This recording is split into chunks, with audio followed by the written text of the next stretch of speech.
Hello guys, welcome to the class. Black manga ఎక్స్ప్లెనేషన్కి స్వాగతం. ఈ వీడియోలో వచ్చి బ్లాక్ చాప్టర్ 323 నుంచి ఎక్స్ప్లెయిన్ చెబుతున్నాను గాయస్. ఇక Nigeria versus Japan match finish అయిపోవడానికి జస్ట్ 15 మినిట్స్ మాత్రమే ఉన్నాయి. అప్పుడే కామెంటేటర్స్ ఇప్పుడు బాల్ ఇసుక దగ్గర ఉంది, ఇది జపాన్ కౌంటర్ అటాక్ చేసే టైం అని చెప్తారు. అయితే ఓనాజీ ఇసుక గేమ్ని చూస్తూ నేను కూడా ఈసీలాగా గేమ్ని ఆడగలనని అనుకుంటాడు. ఇక ఈసీకి బాల్ని తీసుకొని ముందుకు వెళ్తూ ఉంటాడు. బట్ టూ డిఫెండర్స్ తనని బ్లాక్ చేసి బాల్ని తీసుకోవాలని చూస్తారు. బట్ ఈసీకి కరాసులాగా 2 హ్యాండ్స్తో ఇద్దరిని బ్లాక్ చేసి పక్కనే ఉన్న బాచ్రాకి పాస్ చేస్తాడు. ఆ తర్వాత నైజీరియా టీంని మీ గేమ్ ఇదేనా, మీరు వజ్రాన్ని బెస్ట్ అవ్వాలంటే బ్లాక్ని అలాగే నా బ్రెయిన్ని సర్పా చేయాలని చెప్తాడు. ఒకసారి ఈ ప్యానల్ని చూడండి. ఈసీకి చుట్టూ కొన్ని పజిల్స్లో నైజీరియా టీమ్స్ యొక్క అందరి మూవ్స్ని అనలైజ్ చేస్తాడు. బట్ ఈసీ వాళ్ళ మూవ్స్ని చూసి డిసప్పాయింట్ అయ్యి ఇలా అంటాడు, ఎందుకంటే వాళ్ళు ఇలానే ఆడితే ఈసీ ఎవల్యూషన్ అవ్వలేదని తెలిసిపోయింది. అప్పుడే ఈసీతో జాగ్రత్తగా చూసి మాట్లాడు, ఈ మ్యాచ్లో నైజీరియా టీము స్కోర్ చేయకుండా మ్యాచ్ని ఫినిష్ చేయమని ఈగో ఆర్డర్ ఇచ్చాడు. అయితే ఎందుకని నువ్వు వాళ్ళని ఎంకరేజ్ చేస్తున్నావని అంటే, ఒకవేళ వాళ్ళలో ఒకరైనా ఎవాల్వ్ అయితే ఒక కొత్త ఫుట్బాల్ని ఎక్స్పీరియన్స్ చేయొచ్చు. ఒకవేళ నేను దానికి అడాప్ట్ చేసుకొని వాళ్ళ ఈగోయిస్ట్ని స్టాప్ చేస్తే బ్లూలాక్ ఇంకా ఎవాల్వ్ అవ్వడానికి ఛాన్స్ ఉంటుంది. ఒకవేళ వాళ్ళు పైన స్కోర్ చేసినా కూడా మనం లీడ్లో ఉన్నాం కాబట్టి మనమే విన్ అవుతాం. ఇక మ్యాచ్ అయిపోవడానికి జస్ట్ 5 మినిట్స్ మాత్రమే ఉంది. ఈ టైంలో నైజీరియా టీంలో ఎవరైనా ఎవాల్వ్ అవుతారా లేదా అడాప్ట్ చేసుకుంటారో చూద్దాం. వాళ్ళ అఫెన్స్ని నీకు వదిలేస్తున్న కెప్టెన్ అని చెప్పి అక్కడ నుంచి వెళ్ళిపోతాడు. దానికి అయ్యకు ఫైర్ అప్ అయ్యి నువ్వు కూడా నన్ను టెస్ట్ చేస్తున్నావు అని సరే అని అంటాడు. ఇక గేమ్లోకి వస్తే బాచ్రా బాల్ని తీసుకొని ముందుకు వెళ్తూ ఉంటాడు. అప్పుడే ఒక డిఫెండర్ తనని స్టాప్ చేయడానికి వస్తే ముందు ఎలా అయితే బ్యాక్ వెళ్తూ రియోకి పాస్ చేశాడు, సేమ్ ఇప్పుడు కూడా అలానే పాస్ చేస్తాడు. బట్ ఓబన్నా దాన్ని చూసి ఇది థర్డ్ టైం నువ్వు ఇలా పాస్ చేయడమని ఆ పాస్ని బ్లాక్ చేసి స్టాప్ చేస్తాడు. అది బాచ్రా చూసి డామిట్ నేను పాస్ చేయడం చూసేసాడా అని స్మైల్ చేస్తాడు. ఇక కరాసు బాల్ దగ్గరికి వచ్చి బాల్ని తీసుకుంటూ ఉంటాడు. అప్పుడే సడన్గా కూసో వచ్చి ఆ బాల్ని తీసుకొని మేము వరల్డ్ కప్ని విన్ అవ్వచ్చని నువ్వు ఒక హోప్ని ఇచ్చావు, నీతో ఉండడం చాలా ఫన్గా ఉంటుంది, ఇదంతా ఒక డ్రీమ్లా ఉంటుందని చెప్తాడు. ఆ తర్వాత ఒక చిన్న ఫ్లాష్ బ్యాక్ని చూస్తారు. కూసో కంప్యూటర్ ముందు కూర్చొని వాళ్ళు ఆడిన గేమ్స్ని చూస్తూ డేటా అనలైజ్ చేసి ఓనాజీతో ఇలా అంటాడు, మనం కొన్ని గేమ్స్ నుంచి అటాక్ ప్యాటర్న్స్ని ఇంక్రీజ్ చేయకుండా ఆడుతున్నాం, మనం మ్యాచెస్ని విన్ అవుతున్నాం కానీ స్కోరింగ్ పవర్ మాత్రం తగ్గుతూ వస్తుంది. ఒకవేళ ఇలానే జరిగితే అపోనెంట్స్ మనల్ని ఈజీగా డిఫీట్ చేస్తారు.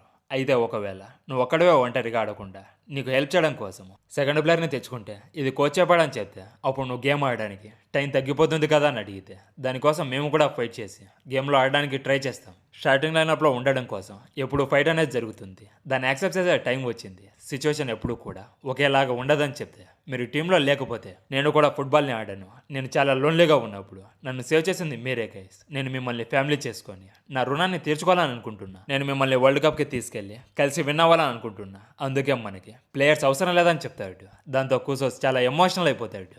ఇక ప్రజెంట్లోకి వస్తే కూసో బాల్ని తీసుకొని ముందుకు వెళ్ళిపోతూ ఉంటాడు. అప్పుడే రియో అండ్ కరాస్ తనని బ్లాక్ చేయడానికి వస్తారు. ఇక ఒబోనా అండ్ పెల్లో కూసోని ఎంకరేజ్ చేస్తారు. బట్ కూసో నాతో ఓనాజీ అలా మాట్లాడేసరికి నా నోటి నుంచి మాటలు రాలేదు. అది తెలిసే లోపే మేము కలిసి వరల్డ్ కప్ని విన్ అవ్వాలనే డ్రీమ్ మాకు దూరం అయిపోయింది. కానీ బ్లూ లైక్ దాన్ని అర్థమయ్యేలా చేసింది. లేదు ఈసీకి దాన్ని అర్థమయ్యేలా చేశాడు. వజ్లోనే హార్డెస్ట్ ప్లేస్ వచ్చి ఇదే, నువ్వు రిలేషన్స్ని ఫ్యామిలీని త్రో చేయకపోతే నువ్వు ముందుకెళ్ళలేవు. బ్లూలాక్ నీ ఈగోని బయటికి తీసుకొచ్చింది. నువ్వు మా కోసం కాకోకుండా నీ కోసం నువ్వు ఫైట్ చేసుకోవడం బ్లూలాక్ చూపించింది. నీలో ఉన్న క్యూరియాసిటీ కోసం ఇప్పటి నుంచి నువ్వు చేసి మా కోసం కాదని కరాసా అండ్ రియో నుంచి ఈజీగా ఎస్కేప్ అయ్యి ముందుకు వెళ్ళిపోతాడు. అప్పుడే రైజ్ తన బాడీతో కూర్చొని బ్లాక్ చేస్తాడు. దాంతో కూసో వచ్చి చాలా టఫ్ పొజిషన్లో ఉంటాడు. అప్పుడు కూసో మన డ్రీమ్ ఎక్కడితో ఎండ్ అయిపోవచ్చు, అయితే నా క్యూరియాసిటీ ఏంటంటే నువ్వు వరల్డ్ని తీసుకుంటే నాకు చూడాలని ఉందని ఓనాజీకి క్రాస్ పాస్ చేసి నువ్వు ఈ షాట్తో వరల్డ్ని టేక్అవుట్ చేసుకుంటే మాకు చూడాలని ఉందని అనుకుంటాడు. అయితే ఇకు ఓనాజీని బ్లాక్ చేసి గోల్ బాక్స్లో ఓనాజీతో 1-on-1 ఫైట్ చేయాలా, నేను స్టాప్ చేయగలను. ఒకవేళ నేను తనని స్టాప్ చేస్తే చాలా పీస్ఫుల్గా మ్యాచ్ అనేది ఫినిష్ అయిపోతుంది. కానీ ఓనాజీ షాట్ రేడియస్ వచ్చి చాలా పెద్దది, దానికి నేను ధైర్యంగా నిలబడితేనే తన మిడిల్ షాట్స్ని స్టాప్ చేయడానికి పాసిబుల్ అవుతుంది. ఇక్కడ ఓనాజీ గోల్ చేయడానికి పైన కింద లెఫ్ట్ రైట్ ఇలా 4 షార్ట్ ప్యాటర్న్స్ ఉన్నాయి. నేను తనని స్టాప్ చేయడానికి కూడా నా దగ్గర 4 ఆప్షన్స్ ఉన్నాయని అనుకుంటాడు. బట్ ఈజీగా ఓనాజీ దగ్గరికి వస్తూ నేను నీకన్నా 1 స్టెప్ ముందే ఉన్నా, నేను ఈ షార్ట్ కోర్స్ని క్రష్ చేస్తానని ఓనాజీని బ్లాక్ చేస్తాడు. అయితే ఎక్కువ అది చూసి ఈజీగా తను గోల్ చేయకుండా తనని బ్లాక్ చేస్తాడు. ఒకవేళ తను ఆ పొజిషన్ నుంచి షూట్ చేయాలంటే తనకి ఒకే ఒక ఆప్షన్ ఉందని అనుకుంటాడు. ఇక ఈజీగా వచ్చి తనని కంప్లీట్గా క్రష్ చేస్తానని బిలీవ్ చేస్తాడు. బట్ ఓనాజీ దాన్ని తలకిందులు చేస్తాడు. ఇక తన దగ్గరికి బాల్ రాగానే జంప్ చేసి తన చేస్తూ బాల్ డైరెక్షన్ని చేంజ్ చేస్తాడు. అది ఎక్కువ చూసి తన బాడీని ట్విస్ట్ చేసి తన చేస్తూ బాల్ని డ్రా చేశాడని సర్ప్రైజ్ అయిపోతాడు. అలాగే ఈజీగా ఓనాజీ ఇలా ఆడ్డా ముందు ఎప్పుడు కూడా చూడలేదు, నా నుంచి ఈజీగా ఎస్కేప్ అయిపోయాడు. బట్ ఇక్కడ గోల్ వచ్చి తన వెనకలో ఉంది, గోల్ చేయడం ఇంపాసిబుల్ అని అనుకునే లోపే ఓనాజీ ఎయిర్లో రొటేట్ అవుతాడు. దాంతో ఈజీగా మైండ్ బ్లాక్ అయిపోయి తను మిడ్ ఎయిర్లో రొటేట్ అయ్యి మళ్ళీ గోల్ని స్కోర్ చేసే పొజిషన్లోకి వచ్చాడు. తను ఎవల్యూషన్ అయ్యాడని అంటాడు. అలాగే కూసో ఒక న్యూ వనాజీని చూస్తున్నా అని స్మైల్ చేస్తాడు. ఇక వనాజీ తన ఎవల్యూషన్ని ఫీల్ అయ్యి నన్ను ఎగ్జైట్ చేయడానికి నా లోపల ఒక భాగం ఉందని రైట్ కార్నర్లోకి షూట్ చేస్తాడు. బట్ ఇక్కడ సర్ప్రైజ్ ఏంటంటే ఐకు కూడా ఎవరు అయ్యి ఆ బాల్ని బ్లాక్ చేస్తాడు. దాంతో లెగ్గుకు తగులుకుంటుంది. అది వనాజీ చూసి నా షాట్ని స్టాప్ చేశాడా, ఎలా స్టాప్ చేశారా బాబు అని సర్ప్రైజ్ అయిపోతాడు. అప్పుడే ఐకు ఎనిమిస్ అవేకనింగ్ అవడానికి ఈసకి ఇన్స్పైర్ చేయడం వల్ల నేను కూడా ఫైర్ అప్ అయ్యి ఎవాల్వ్ అయ్యేలా చేసింది. బట్ వాళ్ళు ఎలా ఎవాల్వ్ అవుతారని నాకైతే ఐడియా లేదు. బట్ ఎప్పుడూ చూడని విధంగా వాళ్ళు ఎవాల్వ్ అవుతారని మాత్రం చూపించాడు. దానివల్లే నా లెగ్ వెయిట్ చేసి ఒక సెకండ్కే రియాక్ట్ అయింది. ఇది ఎవల్యూషన్ని కిల్ చేసి ఒక న్యూ ప్రెడిక్టివ్ డిఫెన్స్ టైప్. కానీ బాల్ మాత్రం గోల్కి వెళ్తూనే ఉంటుంది. అది చూసి బాల్ గోల్లోకి వెళ్తుందా లేదా అని ఈసీ అండ్ కూసో చూస్తూ ఉండిపోతారు. అయితే కకమారు ఆ గోల్ని స్టాప్ చేయడానికి జంప్ చేస్తాడు. కానీ స్టాప్ చేయలేకపోతాడు.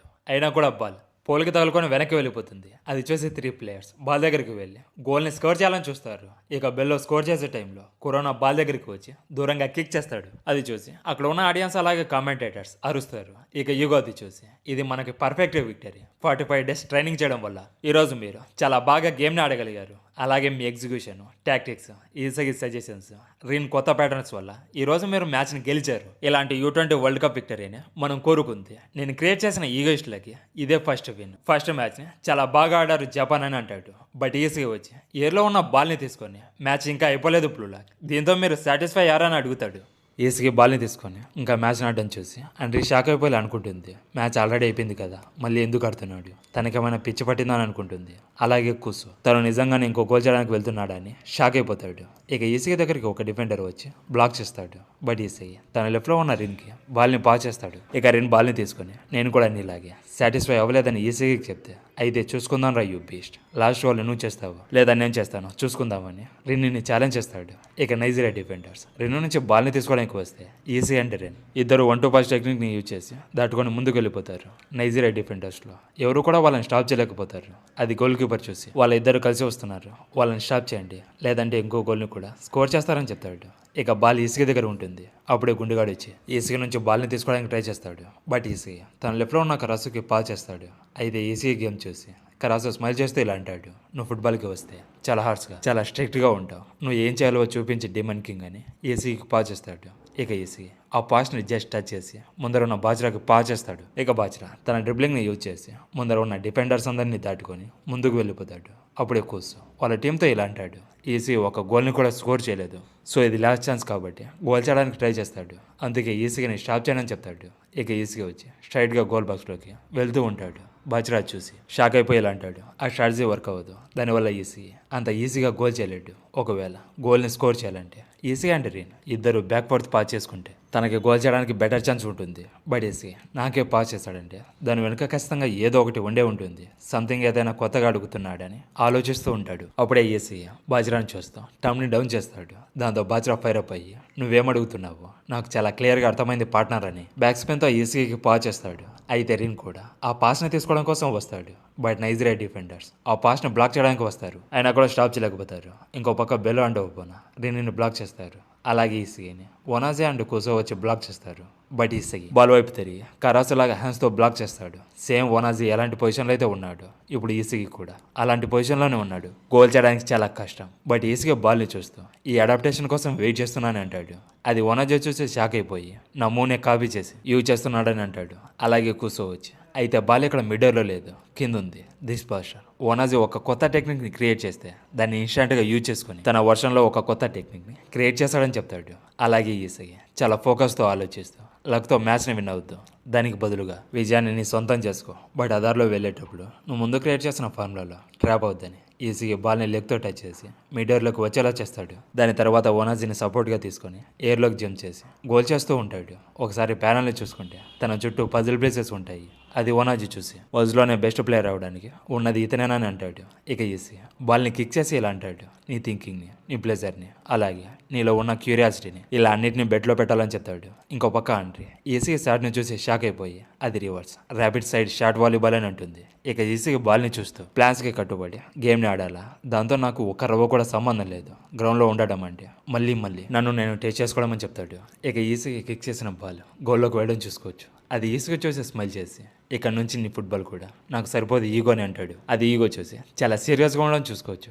ఇక్కడ తన రియాక్షన్ని చూస్తుంటే ఈసీ మిస్టేక్ చేశాడా లేదా ఈగో అనుకున్న దానికన్నా ఈసీ సర్పాస్ అయ్యాడో తెలియడం లేదు. ఇంకో పక్క commentators U20 world cup opening match ఇక్కడితో ఎండ్ అయిపోయింది. జపాన్ 4 పాయింట్స్తో మ్యాచ్ని విన్ అయ్యారని అనౌన్స్ చేస్తారు. ఇక నెక్స్ట్ ఈసీ గోల్కి ఈగో రియాక్షన్, ఆడియన్స్ రియాక్షన్, అలాగే జపాన్ టీం రియాక్షన్ని నెక్స్ట్ చాప్టర్లో రివీల్ చేస్తారు.